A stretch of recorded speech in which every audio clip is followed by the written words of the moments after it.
मेरे मन अब मरी हो कब भी हो पूरा परमानंद આટલા અભય પદે મહાપુરુષ એમ કહી શકે કે હું તો મૃત્યુ રાહ જોઉં છું, ક્યારે હું મરું ક્યારે પરમાત્માને પામી લઉં। એટલા માટે સ્વામી રામતીર્થે પણ કીધું કે जब से जिंदगी मौत का नाम है तब से सिर पे कफन बांध कर मैं वो कातिल को ढूंढता हूँ कि वो कहाँ है। આવી આ શ્રીમદ ભાગવત કથા સમજવાનું હજી આપણે કથામાં બેઠા છીએ પણ કથા આપણામાં બેઠા, એટલા માટે એક આવે છે। બીજું આપનો ગ્રંથ છે, આપણે ભક્તિ તો કરીએ છીએ પણ પ્રગટ શીખવે છે। જો બે ખાલી નાના પ્રસંગો કહું, માગવાનું કીધું તો પ્રહલાદજીનું નૃસિંહ પ્રાગટ્યની કથા આવી ગઈ ને, તો નૃસિંહ ભગવાને માગવાનું કીધું પ્રહલાદને, કેટલી કસોટી આવી તમે જુઓ તો ખરા, છતાં પણ એ ભગવાનની ભક્તિમાંથી નિષ્ઠામાંથી પ્રહલાદજી જરા પણ ચલાયમાન પલાયન ન થયા। એવી નિષ્ઠા જેને પરમાત્મા પ્રત્યે હોય ત્યાં પરમાત્મા આવે આવે અને આવે। એટલે નૃસિંહ ભગવાને કીધું પ્રહલાદ માગી લે, અને ત્યારે પ્રહલાદજીએ શું માંગ્યું? સાલોક્ય સાષ્ટી સામીપ્ય સારૂપ્યકત્વમ અપ્યુત દીયમાનમ ન ગૃહ્ણાતિ વિના મત સેવનમ જનાહ। હે પ્રભુ, તમે પ્રસન્ન થયા હોય ને તો મારે ચાર પ્રકારની મુક્તિ ન જોઈતી, મારે તો તમે જ્યાં હોય ને ત્યાં આવવું છે। પરમાત્માને માગી દા। હરિના જન તો મુક્તિ ન માગે, मागे जन्मो जन्म अवतार रे, नित सेवा नित कीर्तन हे निरखवानंद कुमार रे, भूतल भक्ति पदार्थ मूत। आया तमने चंदू दादा एम के चालो बधाय कथा सांभળી રહ્યા છો, નારદજી પધાર્યા છે અને પછી એમ કે કાલો ગોલોકમાં કોને આવવું છે, તો કેટલા તૈયાર થઈએ ગયો? તો ગોલોકમાં હું જ પૂછું છું, હાલો ગોલોકમાં કેટલા જણાને જાવું છે? હાથ ઊંચો કરો। હે આજો હાથ ઊંચા થયા, જો જાવું છે ગોલોકમાં કોઈને? હા બધા ના હા પાડે। જો પ્રહલાદજી કે મારે ગોલોક નથી જોતો। લ્યો, જો રાસનો પ્રશ્ન આવ્યો ત્યારે બધી ગોપીઓ ગઈ રાતના સમયે, બરાબર, અને પછી કૃષ્ણે કસોટી કરી। એ સાધક જીવો, ગોપી એટલે કોઈ સ્ત્રી નહીં, ગોભીઃ પિબંતી ઇતિ ગોપી, ઇન્દ્રિયોથી જે પરમાત્માનું પાન કરે ગોપી એ સ્ત્રી પણ હોઈ શકે અને પુરુષ પણ હોઈ શકે। એટલે જેવી ગોપીઓ આવી, કૃષ્ણ કનૈયો કે અત્યારે રાત્રિનો સમય છે, આ સમાજ પરિવારની મર્યાદાનું ઉલ્લંઘન ન કરાય, માટે આ પાછા જાઓ। એટલે કેટલી ગોપીઓ પાછી ગઈ। વળી જે ગોપીઓ વિધિ એની પરમાત્માએ કસોટી કરી કે ચલો હું તમને વૈકુંઠના દર્શન કરાવું। તો એ સમયે ગોપીઓ શું કીધું? મારું વનરાવન છે રૂડું, બોલો બોલો, આવડે ને માતાનું ભજન? બોલો બધા સાથે, મારું વનરાવન છે રૂડું રે વૈકુંઠ નહીં। અને શું કામ ગોપીઓ કે છે? શું કામ?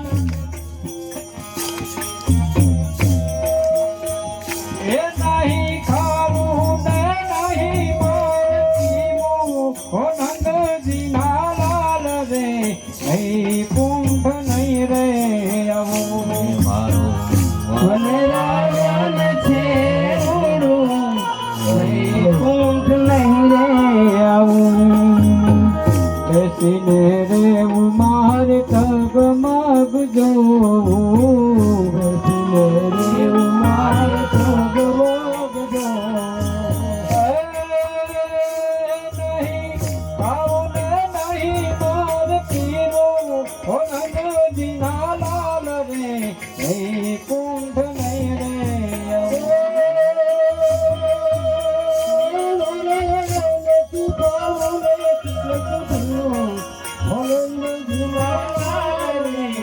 વૈકુંઠ નહીં રે આવું મારું અક્ષયા ગામ છે રૂડું કે વૈકુંઠ નહીં રે આવું મારું અક્ષયા ગામ છે રૂડું કે વૈકુંઠ નહીં રે મારું ગુજરા ગામ છે રૂડું કે વૈકુંઠ નહીં રે આવું મારું ગુજરા ગામ છે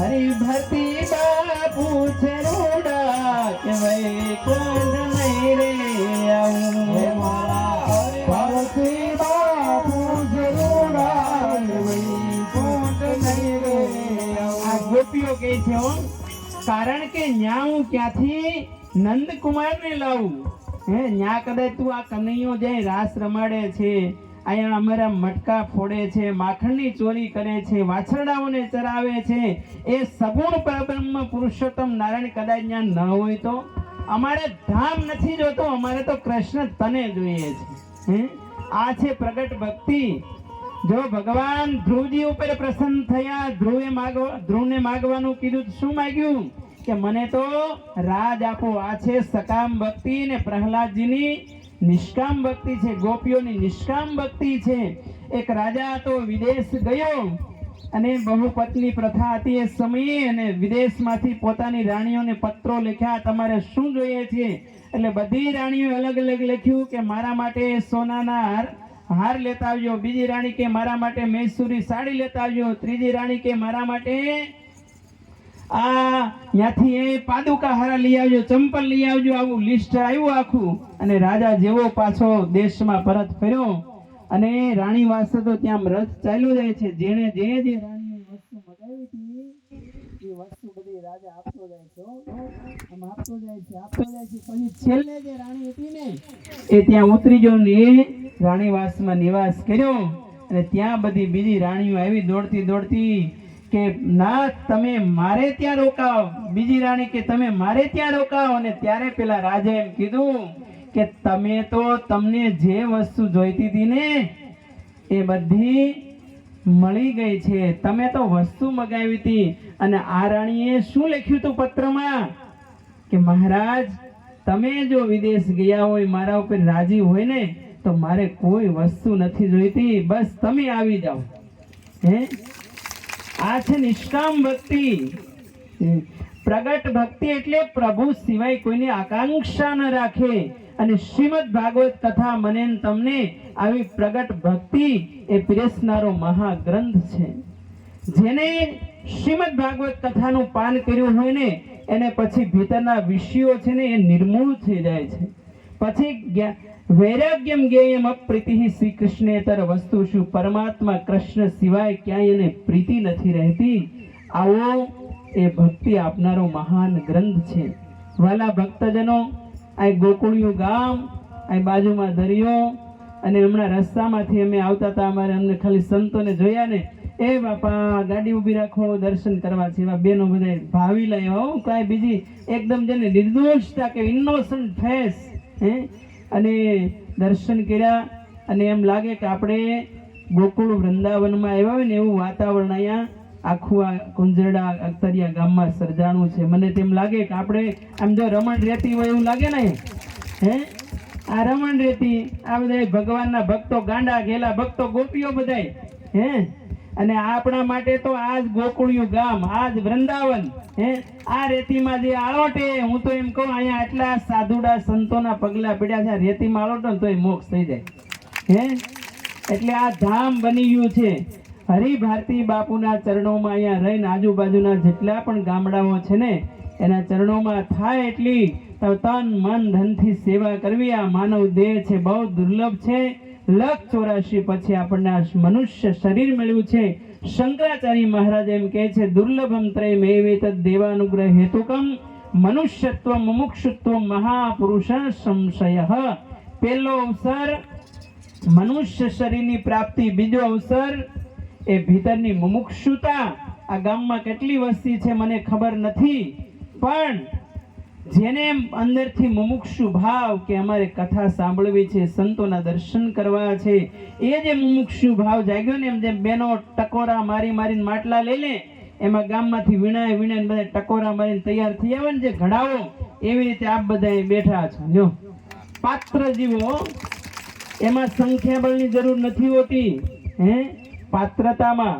અને પછી ત્રીજો અવસર છે મહાપુરુષ સંશય, એટલે એવા પવિત્ર સંતોના દર્શન, એ પણ અતિ દુર્લભ અવસર છે. તમે તો આટલા પૂજ્ય હરિભારતી બાપુને અહીંયા સેવીને બેઠા છો, એને કાંઈ ને આમ ફકડ ગીરધાર્યું ને એવું એમનું લાઈફ છે.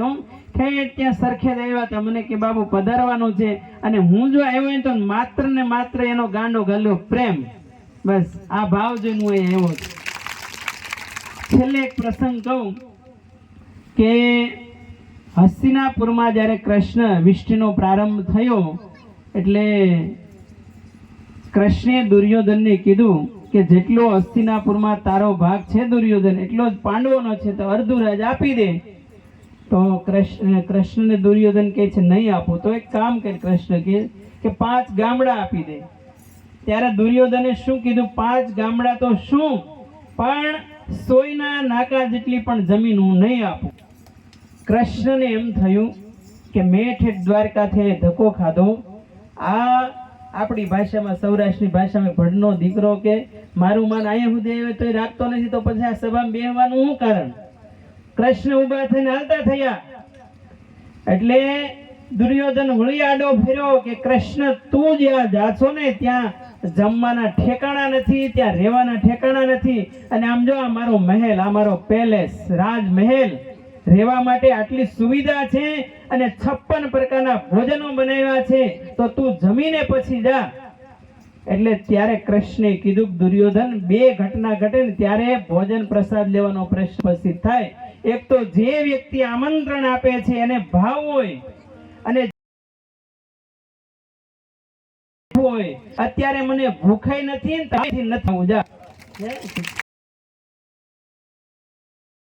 ને નકારી ક્યાં ગયા?